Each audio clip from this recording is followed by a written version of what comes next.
So Tadashi read this. I don't think he necessarily would have shared all of it to everyone because it seems like a very personal thing. But that is what led him to believe this is where you guys are going to find Rain.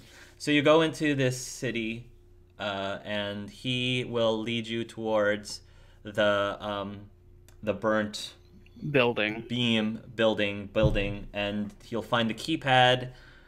The keypad will open, and there'll be a lift that takes you down into the hideout. Um, so you emerge, and what do they see? Rain. Probably a hall. There's just a hallway, and the hallway, even though it's made out of metal, has dents and like tears through it. And further in, like down the hallway where it opens up into a room, you see a lot of broken glass. Okay. And what are they hearing? Are they hearing anything? The place is fairly quiet, actually. Okay. And they see Rain where doing what? Rain will probably be standing on like the far end of the room.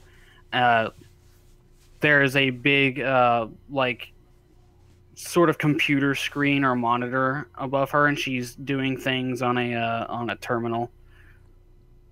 And Okay. on the picture, there is, well, it seems like she's looking for something, I guess. And just in general, things like a whole bunch of things around this room has been destroyed. Yes, in general, a lot of things have been destroyed.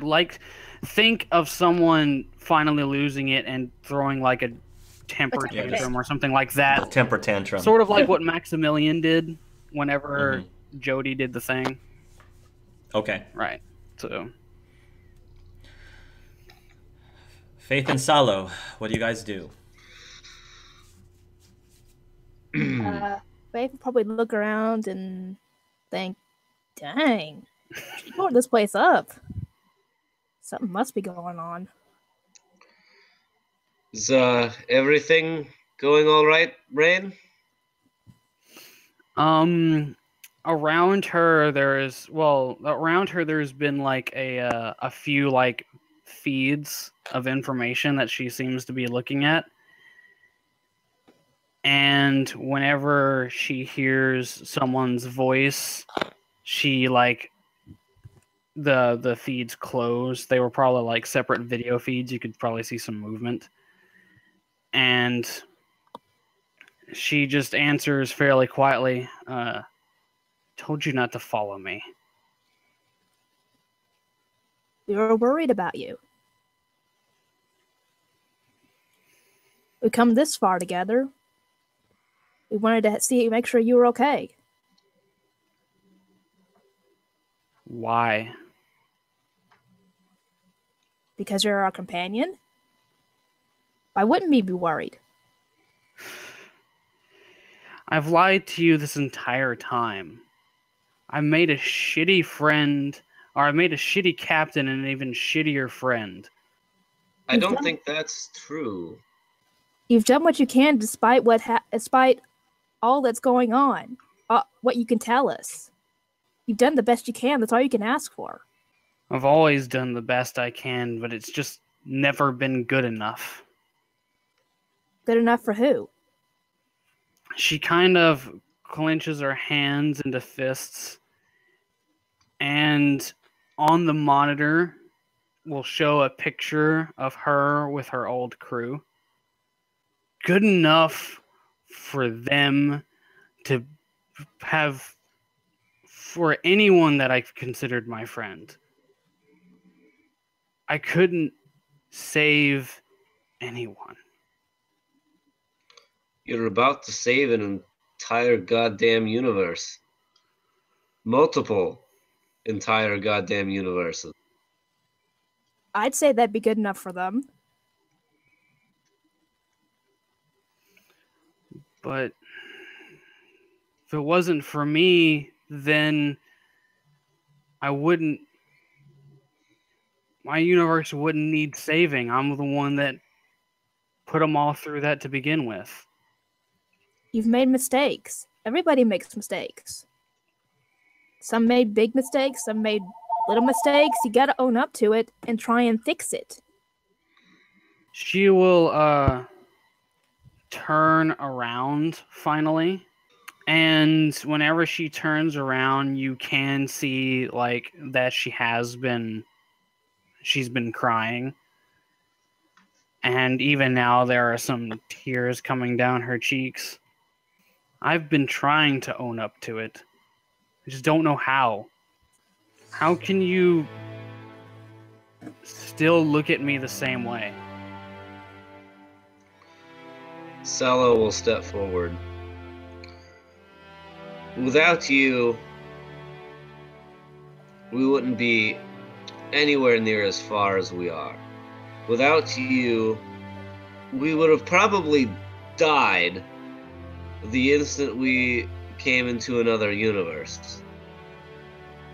Without you, we wouldn't know what's going on. We would be lost. Without you, I wouldn't... Who knows what would have happened to my sister? Without you, I wouldn't have met my parents again. I wouldn't have figured out the truth. So without you, none of this would be possible. And he's gonna slap Rain across the face and then give her a hug. So get your shit together. We need you, Captain. This was quite surprising. Okay. Renegade point to Salo. Agreed. Immediate renegade point to Salo. Yes. Nice. Agreed. She'll return the hug and sort of look over at Tadashi, kind of ashamed, sort of guilty, and take a steadying breath and say, "Yeah, thanks. I probably needed to hear that." Tadashi walks up to you, Rain, and he puts his hand gently on your arm, and he looks at you straight in the eye and he says, "Are you ready to finish this? We need you to finish this. I need you to finish this," he says. She will close her eyes and take a deep breath.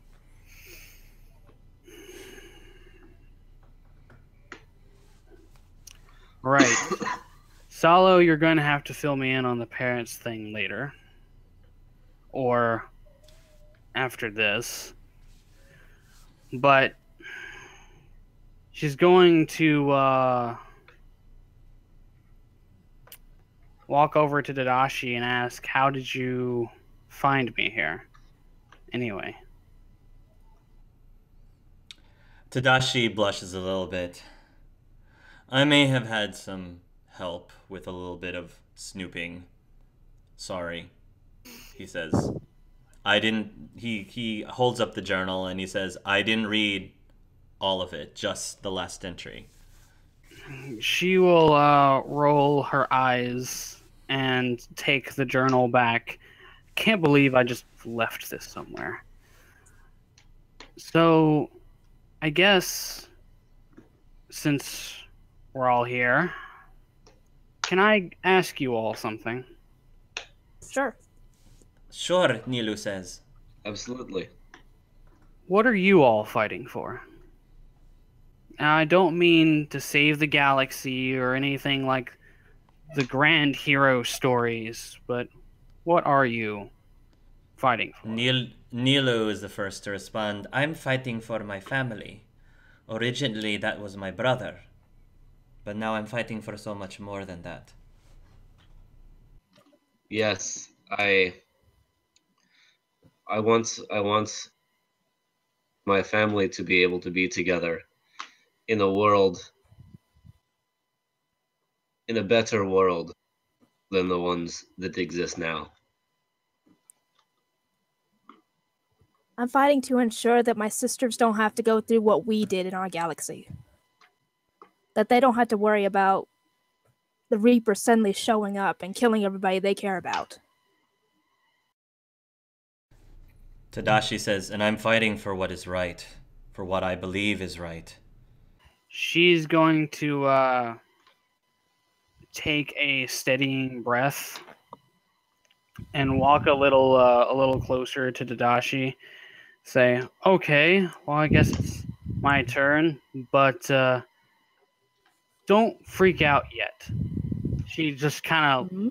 looks at everybody, like, just don't freak out yet. And she will give him a hug first. He will hug you back. And then she will loop her arms around the back of his neck and try to go for a kiss. I figured that was coming.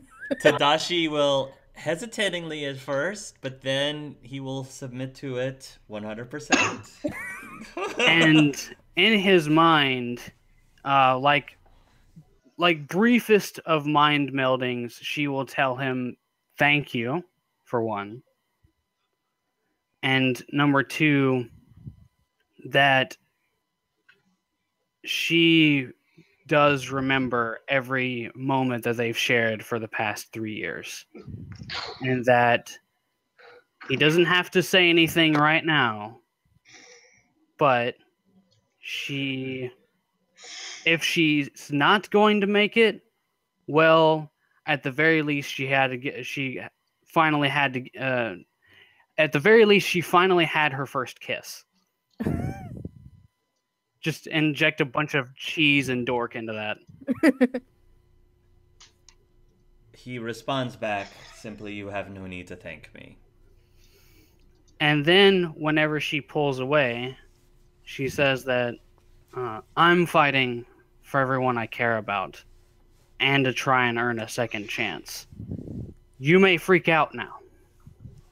No need. Nilu is basically going, oh! If we'll just smile and think that's sweet. Because she's not one to freak out over romantic stuff unless it's like happening to herself. Right. I guess she was referencing more towards the mind melding thing, but you probably wouldn't have known about that. I don't think Nilu was paying attention. Yeah. I think she was too much focused on the kiss. Yeah. I don't think she was focusing on And anything Rain's else eyes were other than the probably kiss. closed too. Right. Which means now we can go to the warm-up question. I was saving it for this part because I wanted certain things to happen before I go to the warm-up question. So my warm-up question is this. Go back to your session 0. Remember how your character was. Remember how your character was in session 0. And I want you to explain to everyone, how did your character develop, evolve, grow from that session to this session now, to this point in the campaign? And how do you believe you grew as a player? I think that Sallow started off very, very meek, very. I mean, like I said in our conversation with Rain, he'd been running. He'd been running with his sister for a long time, and he didn't want to. I don't think he wanted to become necessarily more confrontational, because that would mean stop running. And I think he's grown into a much more confident character, into a much more capable character in terms of dealing with situations and not just like building something that can take care of things, but actually being able to take care of a situation himself. And I think with the growing sense of friendship and camaraderie that's been going on, that he feels like he's, even before he was reunited with his parents, has acquired a larger family. And as a player, it's definitely an interesting experience. I think that I've, been able to work off of other people's creativity and to really have a lot of these cool ideas and collaborate with the other players on things. That's been really fun to do. As you know, Hark, I'm a dungeon master. That's I rarely get the chance to play, so it's been nice to have that experience and to be able to get some more skills as a player. Definitely the taking notes and remembering what's been going on, especially over sessions that, you know, aren't like every week or every other weekend, is definitely nice.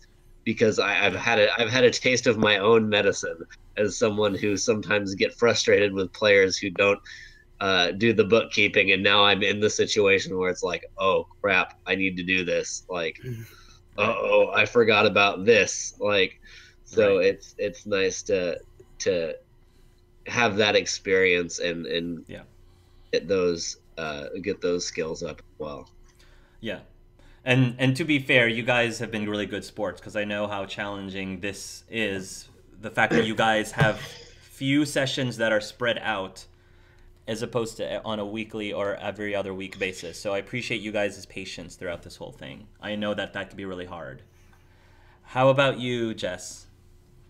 Well, as a player, I think I've grown quite a bit in just before all this, I was just role playing like through emails with people, just one-on-one basis, and I think that I've gotten better at coming up with creative stuff that I can use with my own role plays once this campaign is over with. And I think I've gotten a bit better at it, I hope, and I've gotten a bit better at tabletop because I had never done that before up until now. And as for Faith, I think she's gotten a bit more better when it comes to her emotions, like with her grief. Because before, when her family died right when they got in the vault, because they would have ended up dying anyway, she didn't really focus on her. What's the word? Focus on her grief or answer to it or whatever. She didn't. Okay. She didn't address it. Is what I'm saying. Yes. She kept it bottled up. And that's what the whole, when she kind of went and started throwing things around biotically after Damien died, that was kind of built up from that. And I think she's gotten a bit better at channeling her grief, I guess you could say. And as for her personality, I don't think it's changed too much, except that she's probably more protective of her friends and companions, even more so than when she was before the vault happened. Okay. Especially after Damien died. She's way more protective now. And I think she's gotten a bit more lighthearted because she was basically joking with her sisters earlier. Because she was way more serious before. So I think she's gotten a bit more lighthearted, but not too much. You guys will jump from the blue galaxy over to the red galaxy, where you will find the Crucible. Now, there are a couple things that you guys have to keep in mind. After giving things a lot of thought as to the preparation for the Crucible, we have to keep in mind that in the game, it took months and months and months for this Crucible to be made. And it's very nigh impossible, I think, for a whole new Crucible, exactly the way it was in the game, to be recreated in a matter of weeks, when the original one was done in a matter of months. You might be able to argue it that if there were Reapers involved in helping to build the Crucible, that could be possible to recreate the Crucible in a matter of weeks instead of months. And also the fact that since if it's in blue or green, it wouldn't have had as much damage to it as in red. Correct. But because Quinn specifically wanted it to be in red, which makes sense for Quinn because he's very anti-Reapers, therefore he wouldn't trust any of the Reapers in blue or green, he specifically wanted the Crucible made in red, which means that it is exponentially more difficult to recreate the Crucible in red, since A, there are no Reapers to help with it, and B, the original Crucible was mostly destroyed. So what the scientists had to do, because they knew that they had a much shorter time frame and they didn't have the luxury of having Reapers helping to construct the thing, they had to cut a lot of corners, and that's with people being around the clock working 24/7. So the Crucible that they came up with is theoretically supposed to function in the same way, but again, it's like, it doesn't look like it was, built with duct tape, but they definitely cut a lot of corners. And while you guys are inspecting it, in theory it should work, but they haven't had the time to fully test it. And so Rain is probably getting the idea that using this, at least for the purposes of what they originally were going to do with it, is a bit risky. Mm-hmm. Well, it was going to be risky anyway, so... Correct. I have a suggestion. Also, I just wanted to add one little tidbit. Rain would also have told Tadashi that he can pay her back later. For doing the thing. Okay. But Salo and Faith could talk to his parents about what they think about the Crucible, and Faith could talk to her sisters, because that was the express reason that she brought her sisters, isn't it? The Salo's sisters and Salo's parents will pretty much tell you the same thing that I told you. That's probably where you got the information from. Gotcha. They believe in theory it should work, but it's not the same as the original Crucible. I think Faith is going to look at that thing and say, and that really makes me nervous, because when you cut corners, things don't always go well. Nilu pipes up and says, maybe Tibbs' group has a different plan? Didn't you have a plan that didn't necessarily involve the Crucible either, Rain? We do, but I would have to go... If we do end up doing that plan, I'm going to need to go to Yellow ahead of the Crucible to discuss that before we bring it across, essentially. Because this is going to be one giant lure. We could use it as a lure. Heck, we could probably even make a pretty functional bomb out of it. But I'm going to be honest. I've been on the Crucible, and this is not the Crucible. Faith's Salo's parents, his father will say, I agree, he says, that this might actually be a very good decoy, if anything. I mean, But then what are we going to do if we draw the Reapers in? How are we going to destroy them if we can't do the Crucible? The way we intended, anyway. Well, I've sent word ahead. And since I don't have to keep that secret now, I sent word ahead of where we're going to be popping out to bring Mr. Tim all of his parts.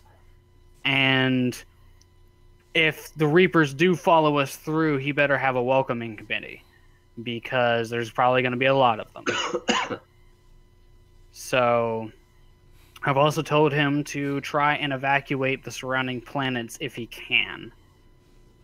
Hopefully he will do that then. But the idea is to put Reapers against Reapers. He has some under his control. I know about evacuating the people is what I'm saying.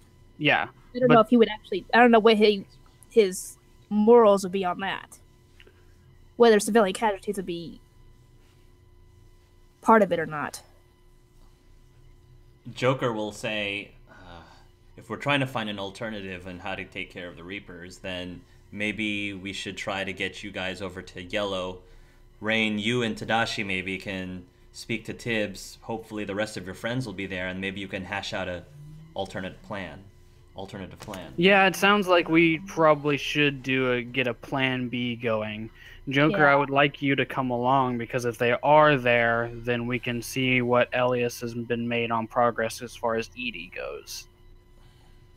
I'd very much appreciate that, Captain, Joker says, as he tips his hat. Other than that, I will let you, Faith, and Salo, and Quinn, I will let you three decide whether or not you want to use it as a decoy.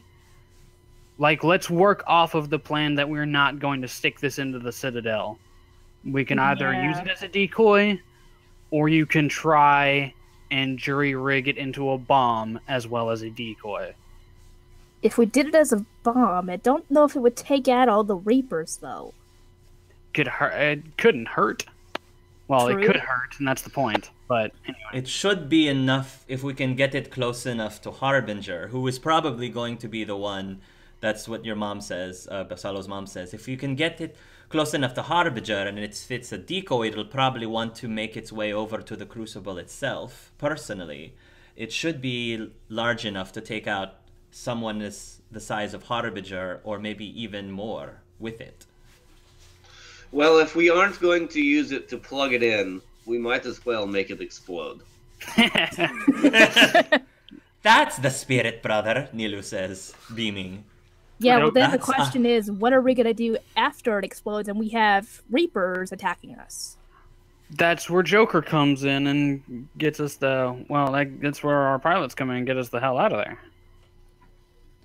there. He says, and that's probably going to have to be part of the plan that I guess we're going to have with Elias, I guess, Yeah. and his group. Elias's group and Aya's group. Yeah, we need to talk with everybody. That way, we get an opinion from everybody.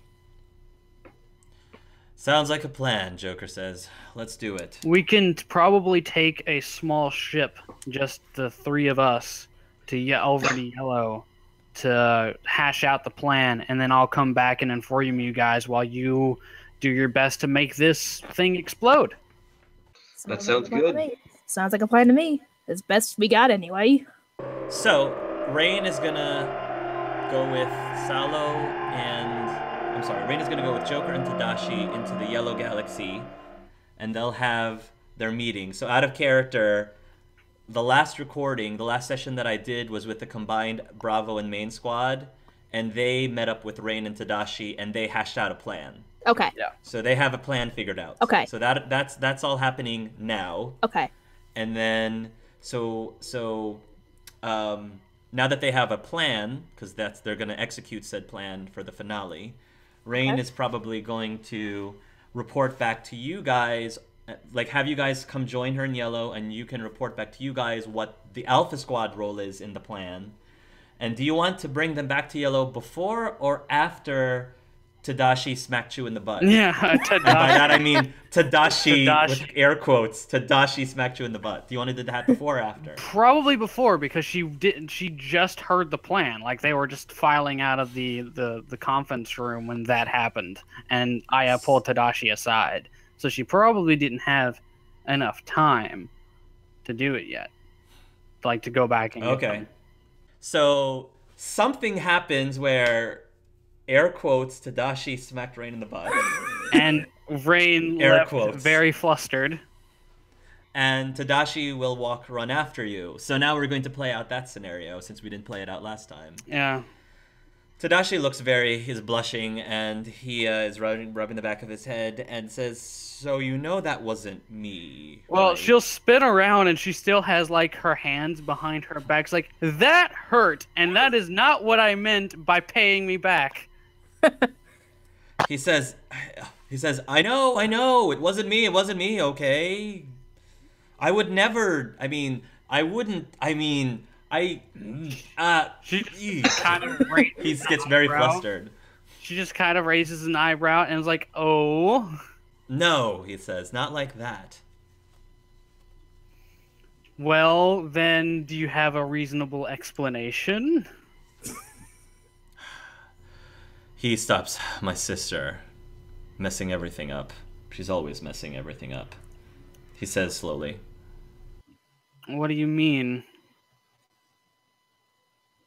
Don't worry about it, he says. She and I, we had a long talk, and it just gave me a lot to think about. Are you okay, though? Are you ready to see this whole thing through? I'm fine. She still has like a heated blush, and she's like waving her hand. It's like, I'm okay. Felt like it was the metal one, I swear. Anyway, can I? She looks around to make sure like nobody's listening. No.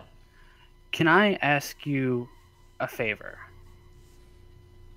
Sure, he says, looking a little nervous. I know I can be a pain, and I'm sorry for making you and everyone else worry earlier today.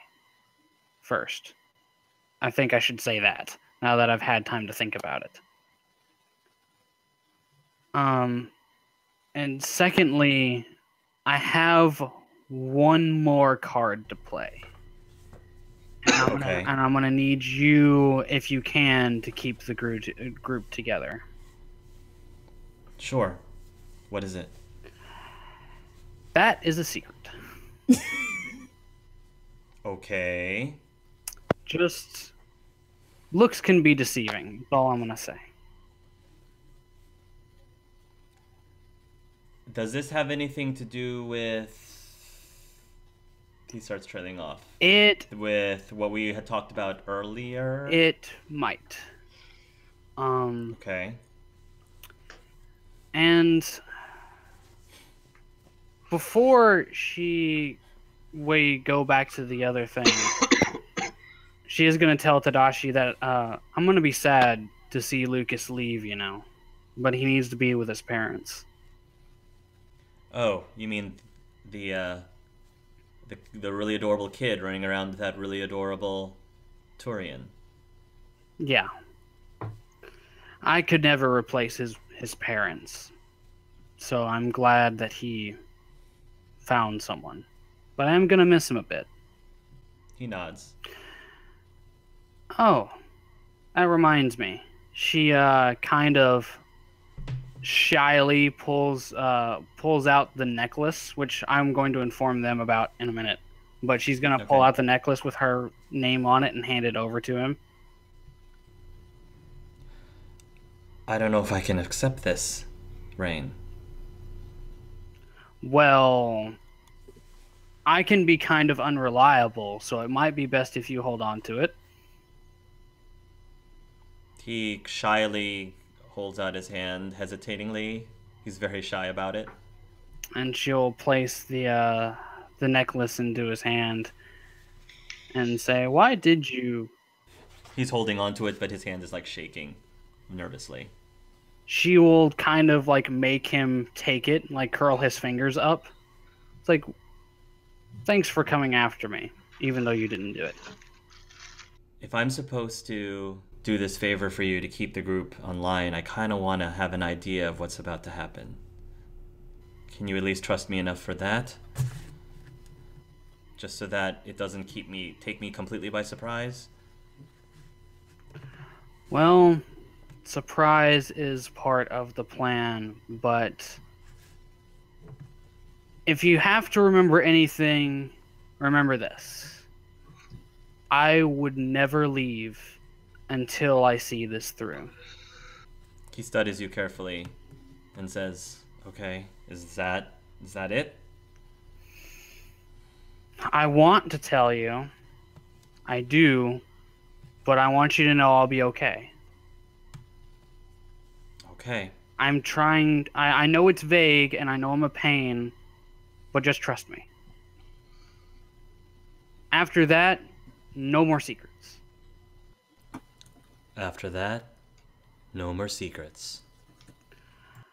And after that, they're going, before they leave the vault and before like the kids are evacuated, she does want to give Lucas a sort of like a chip that has a lullaby on it that she used to sing to him, and say that and tell him that, you know, if you or Talia or whoever else gets scared while this is all going on, you can just play this, okay?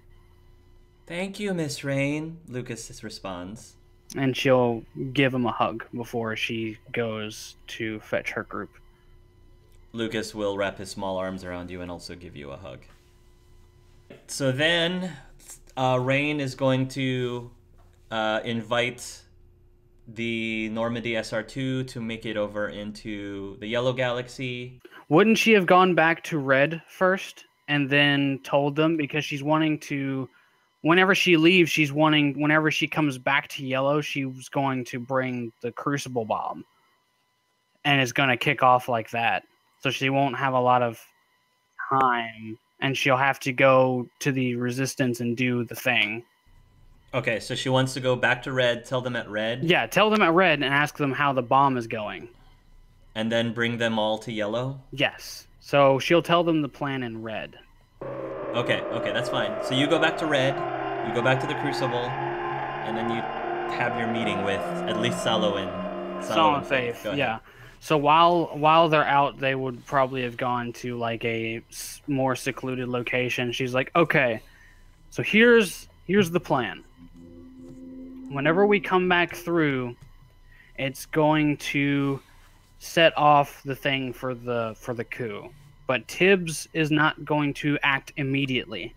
They're going to wait until the Cerberus and the Reapers are fully engaged. While that's happening, we should be able to set off our bomb and get the hell out of there. And then we need to go back to the Citadel to report in.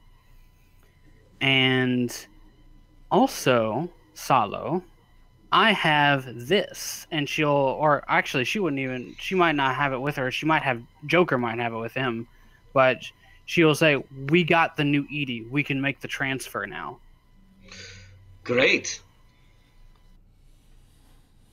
But the plan is once we go back, we need to take out the indoctrination satellites around the Citadel. And once we do that, we can, if we're able to do that, and if we have enough time, we can also help the Resistance get the CSEC office conquered on the Citadel, so we can block all Cerberus communication. Also, you'll be happy to know that your group has been figured out. You've gained assistance to get settled into the Red universe, but it seems like Darren and Trissy and a couple of others maybe are going to the Green universe. Well, it's their decision on where they want to go. We can't make that for them. It seems like most of your vault wants to be in a place that has no Reapers. Understandable. Yeah. Considering what we've gone through, I can understand that completely. Well, Yeah, that's not what's she'll inform them where people are thinking about going once all of this is over. And she's like, I still don't know exactly where I'm going to be going. I do need to talk to a certain somebody about that. But I have options. Nilu will turn to Salo and says, I'm willing to go wherever you want to go, brother. Yes, we'll have to see what happens after everything is all said and done. I agree. I'm a bit torn on where I want to go to. Rain, Nilu asks Rain, do you have any idea where that Meridi girl is thinking of staying at? She asks, glancing a little bit towards Salo's direction. She's definitely staying with Arkara in Red. Which, Arkara in Red, you say? Interesting. She says, turning towards Salo. Also, We'll just have to be see laughing what at that. happens after the battle. Sorry. would Rain Sorry. have figured out where Diana is probably going to go? She's going to assume it's in Red. Diana, I think, will probably go with the rest of the vault in Red unless given a different reason. Yeah. Unless given a different reason not to. Yeah. She'll also ask Dashi, do you have any plans on staying in Yellow by any chance? I do, personally, yes. Tadashi says. This is my home. Gotcha. So you guys have finished your business in Red, and now you guys are reporting back to Yellow? We're doing the Edie transfer before we jump. Sure. So, like, it's supposed to be a surprise attack, so I'll just be, like, filing in like normal. And then Salo, Nilu, and Quinn, and any other tech person that wants to help can do the AI hacking thing to make sure Edie doesn't send a warning message, and then do the transfer. You will skillfully be able to install the new Edie onto the systems of the Normandy. And the entire time, Joker has looked very nervous, both hopeful and nervous at the same time. And when systems are back online, Edie sighs, that felt much better. Hello, everyone. It's good to be back, Edie says. Greetings, Edie. I trust that everything is in order. Everything is functioning as necessary, Salo. Shall we kick the elusive man's little hiney, or shall we not? She will do a fist bump into the air, like a fist thrust into the air. It's like, oh yeah. Faith is relieved at this. Thank goodness that worked. Oh, believe me, Joker says, I'm definitely glad. I bet you are, and so hug him. He'll return the hug carefully. When you hug him, he says, ow! Oh, Watch sorry. the... Ow. Sorry. No problem. Loosen her grip. We go back to report into the resistance. And while you guys are making your way over to wherever it is that Rain is trying to make her way over, Salo! Salo! You hear a female voice call out, and if you turn around, you see a very pretty looking Asari running towards your direction. Brady, hi. Hi, hon, she says. Hi, everyone, she says, waving. I was hoping to see you all here. You're late to the party. By the way, guys, try the food. Yes, try the food. 2 autos are in the kitchen. Need I say more? So, how have you all been? Are you ready to go to war, I guess? She asks with a smile. As ready as we'll ever be, anyway. It's good to see you again, Salo, Meridi says, turning to him. It's good to see you too. When you say that, you feel a push. Somebody shoves you from behind. It's Nilu, your sister, and she's sort of looking the other direction. Meridi says, I don't suppose you had a chance to look at those plans that I showed you last time? I did, yes. What did you think?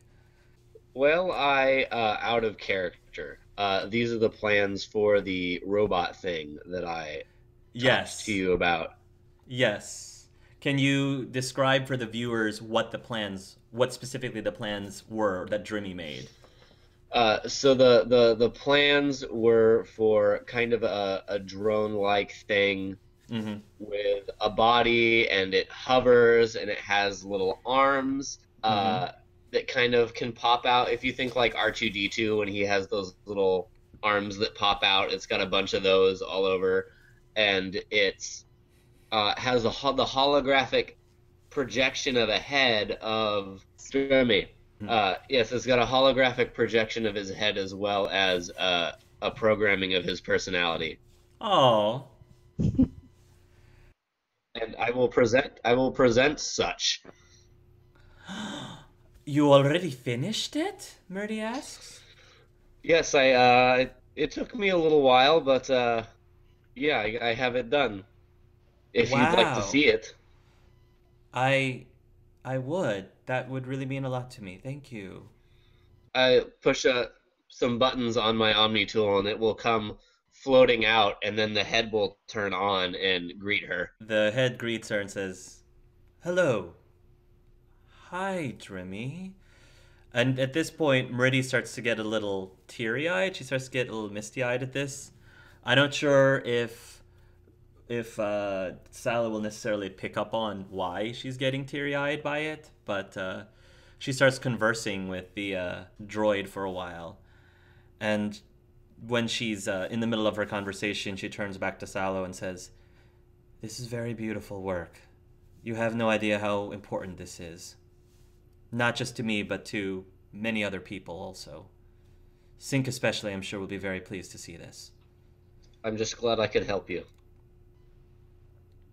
In more ways than you can even imagine, she says. And with that, she reaches out and grabs a hold of your hand and gives it a squeeze, a nice squeeze. Aww. I will return the squeeze.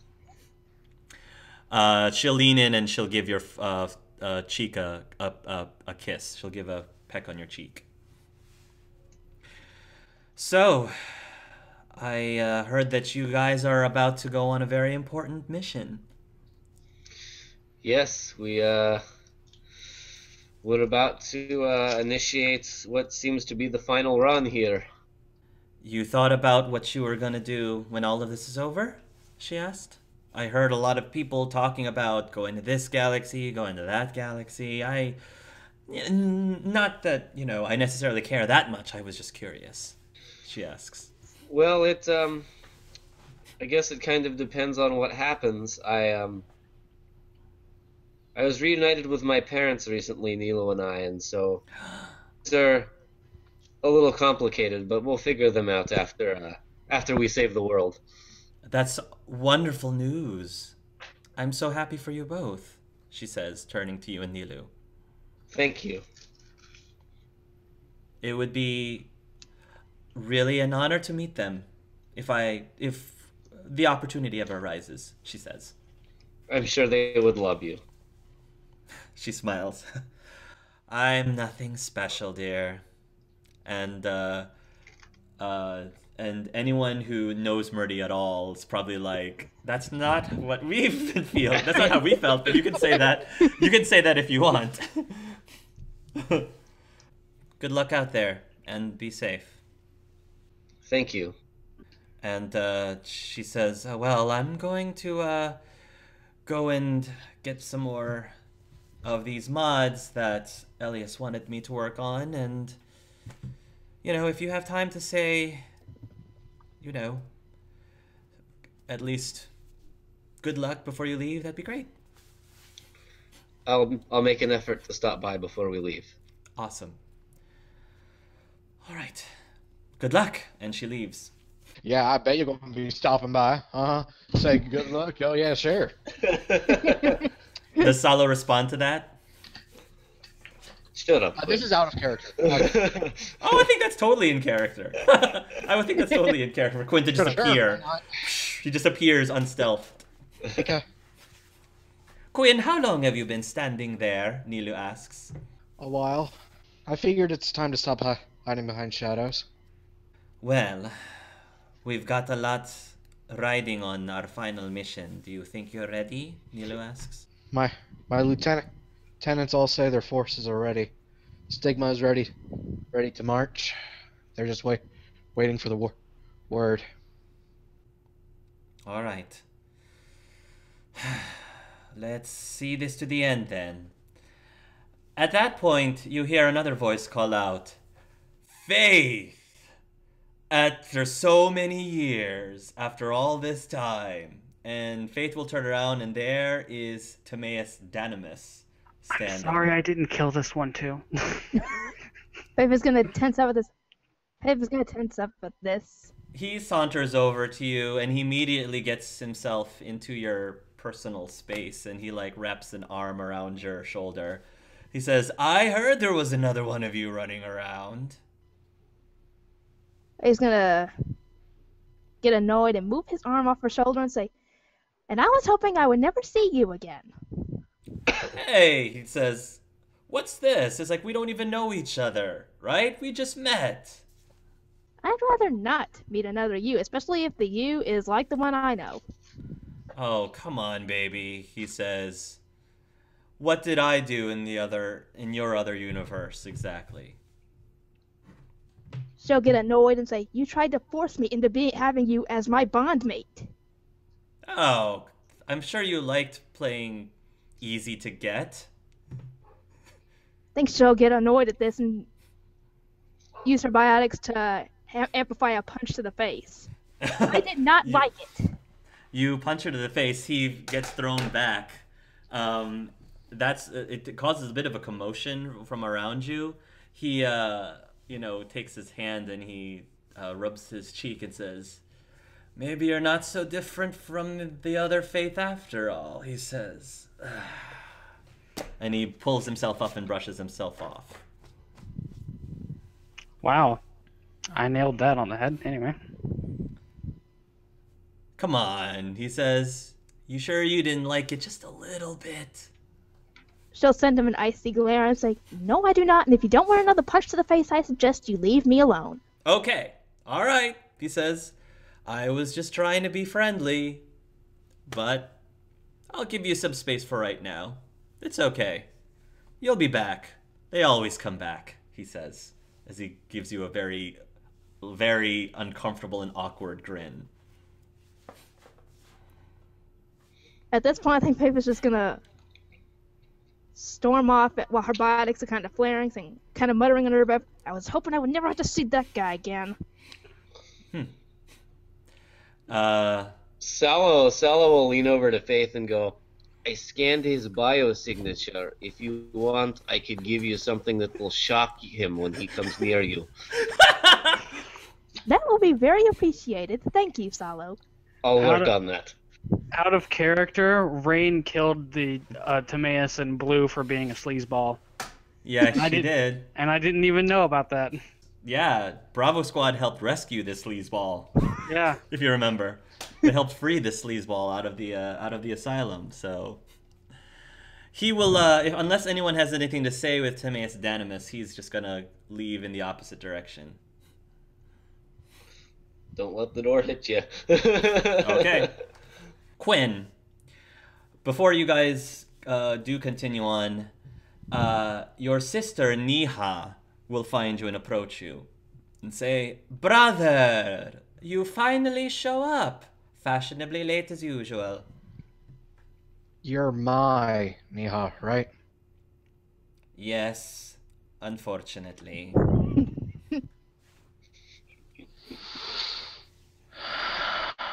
Can I talk to you for a bit? Yes, talking is good. We need to talk. They'll go over to a private corner, a private room. I don't know how to start this. Okay. If you prefer to start, do you want me to start or do you want you to start? I want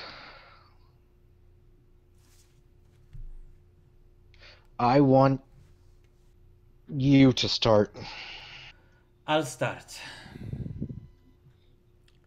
Look, Quinn, she says. Quinn is very tense and sort of huddling inside of himself right now. We're about to go into this, I guess, war now to hopefully defeat the Reapers once and for all.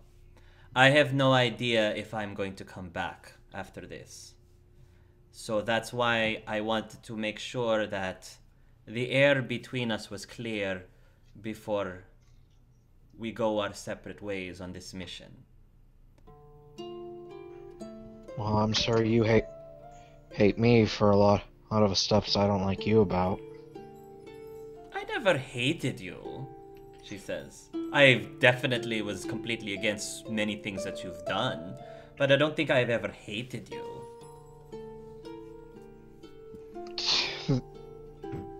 Of course you hated me. You must hate me.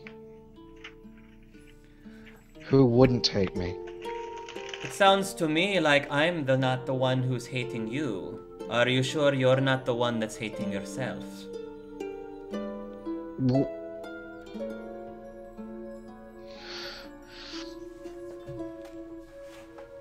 I think Maybe. that has an air of truth to it, the way you just reacted. I couldn't save Pa. I couldn't save Leto. I couldn't even form a proper tool to help our cause. I've been mucking around in the galaxy while the people that called us home have been suffering, and why couldn't I save Leto? Quinn is trembling and crying, as you can probably tell. Niha just sighs, shakes her head, and she walks up to Quinn, and she tries to put a hand on his shoulder and say, "The people that we lost," she says, "that's not your fault. That's the Reaper's fault. You can't blame yourself for something that the Reapers did." Why didn't you stay? I'm so broken. I could never have helped Pa. If you stayed, maybe you would have gotten it better. Maybe. Maybe not. We can't destroy ourselves over what could have happened, what we should have done. The reality is, we've made the choices that we've made, and we have to go from there. We work with the cards that we were dealt, and we continue on based on how we played them. I shouldn't complain so much. I don't deserve to. And you don't deserve all the shit I gave you, especially after you lost Zin. Out of character, Hark, that was the fiancé from the Flaming Sword. Mm-hmm. Yes, Zin. Well, I'm not saying that you shouldn't grieve over the people that we love. I definitely have spent much time doing that, and I still do to this day. I never forget. But I had to find a point where I had to stop blaming myself.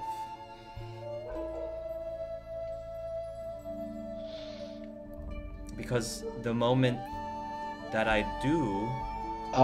At blaming herself, Quinn had a visible compulsion or sob.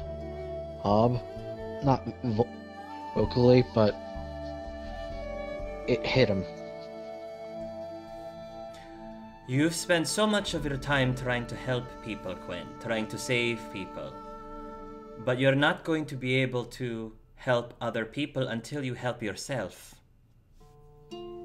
I don't need help.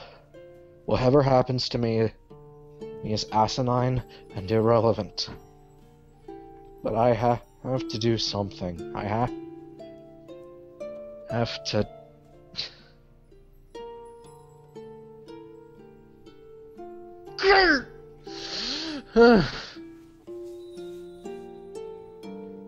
Quinn is going to shrug her off and begin walking around somewhere else. Or you're just leaving her? You're just leaving your sister there? No, just stop pacing. I'm sorry. Okay. Pacing back and forth. Do you want me to say that I hate you? Do you want me to blame you for everything wrong happening? Is that going to make it easier for you?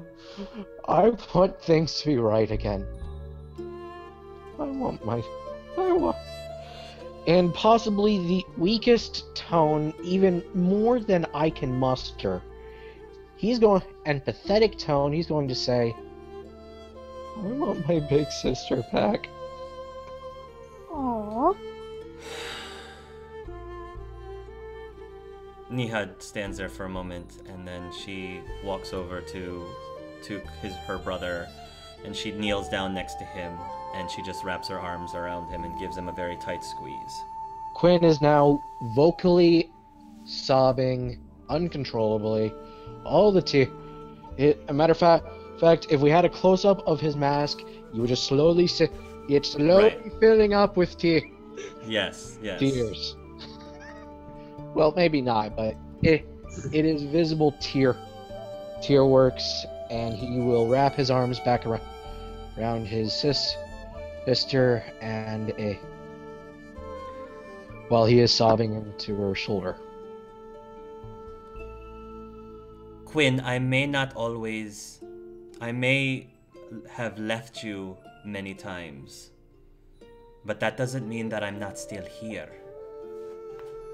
I love you, Nia. Please don't die. I can't lose you too. Please. Nihad smiles a little bit under her mask and says, Quinn, I love you too. You know that. I don't say it very often, but you know that. And you know I cannot make any promises any more than you can make any promises.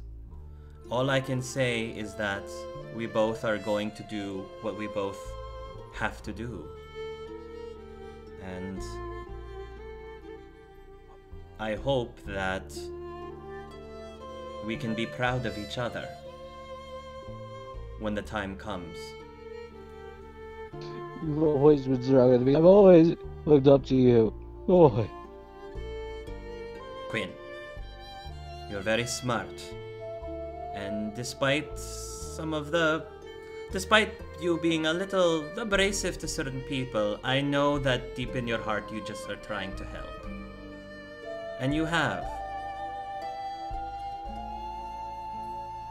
So give yourself more credit. We've all made mistakes. And yes, some of us have made larger mistakes than others. Oh, that sounds very familiar.